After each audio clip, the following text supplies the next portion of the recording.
Hi, yes, I'm here to educate the haters on how every form of intellectual disability is different. Also, to the person who commented I have an IQ of 20, no, I don't. I actually know the exact number of my IQ. And my IQ, and I shit you not, I am not kidding when I say this, my IQ is 69. Here is the scale for each different type of intellectual disability. So my IQ is 69, which is a mild intellectual disability, which means there are some things I'm not able to do, but I am able to do a lot of things that a lot of other people are able to do. For example, I don't really struggle much with reading and writing. Well, I do struggle more with reading, not because of my intellectual disability, but because I'm legally blind. Also, intellectual disability is a spectrum. Most people with intellectual disability are actually able to live relatively normal lives. And also, because of the fact my IQ is 69, it means I'm 3 or 4 years behind in mental development compared to other people my age. Mentally, I would say I feel like I'm 18, 19 mentally. Even though I know my biological age is 23, my mental age is probably around 18 or 19. Also, intellectual disability comes in way more than one form. It is a very, very wide spectrum. Honestly, in my personal opinion, intellectual disability is a wider spectrum than autism is. Because a lot of things could classify you as intellectually disabled. For some people, intellectual disability makes it to where they can't read, for example, but they could still do math. In my case, I am able to do basic reading, writing, and math with very little help. I usually use a calculator or I use my phone to zoom in on texts, and I also Google a lot of things. If I don't know what it means, I usually Google it. And I have found ways to adapt to my intellectual disability. I am aware I am not as smart as everyone, intellectually wise. But from what my doctors have told me, my emotional intelligence is pretty average.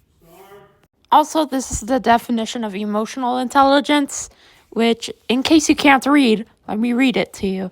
Emotional intelligence, EI, also known as emotional quotient, EQ, is the ability to perceive, understand, manage, and use emotions effectively.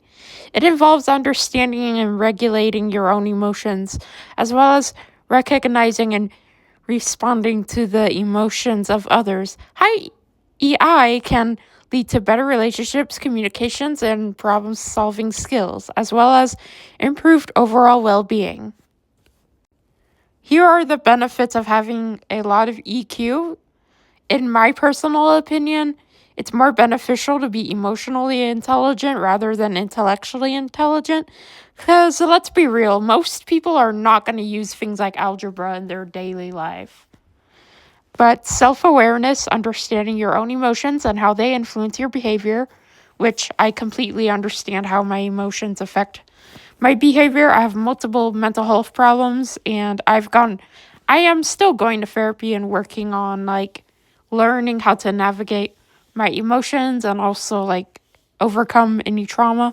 Self-regulation, managing your emotions and impulse is in a healthy way. Most of the time I would say I'm pretty good at it, although once in a while I'm impulsive, but not nearly as bad as people think. Most of the time it's spending a little extra money on accident, or maybe the only extreme impulsivity issues I have is saying weird shit, and that's pretty much it. Social skills, building and maintaining positive relationships and effectively communicating with others.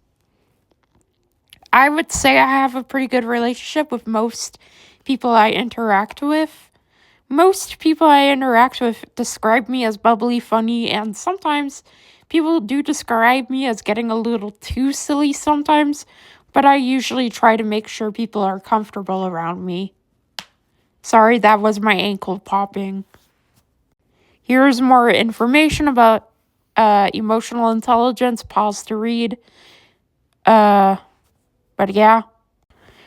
So, although, yes, I do have a low intellectual intelligence, I am very aware of how low my intellectual intelligence is. Let's be real. Everyone has something wrong with them. That's the way I look at it. And flaws are what make you human. And it's not okay to make fun of someone for having a disability. It is never okay. Unless the person you're making fun of is okay with it, which I don't know what disabled person would be okay with that kind of humor. I've never met a single one that likes being called the R word. I know I sure as hell don't.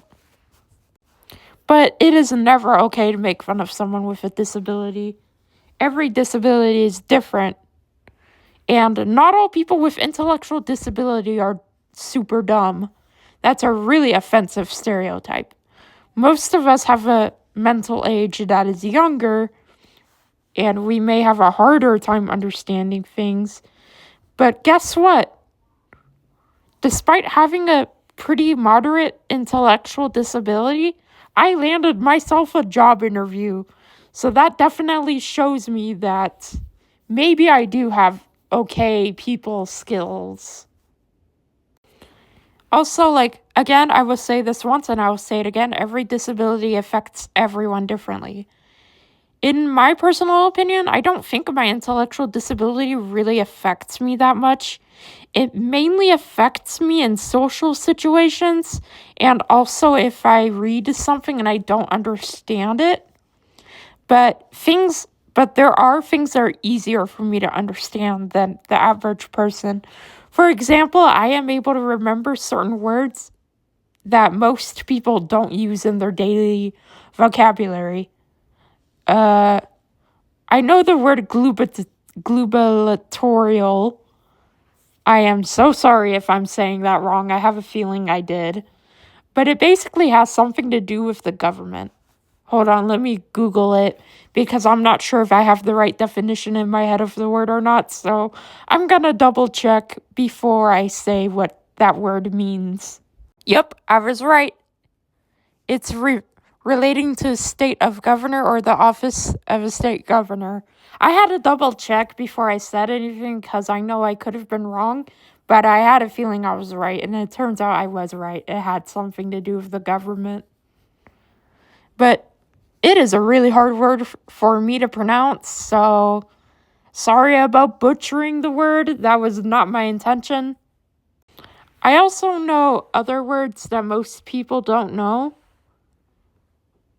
Let me think of a word.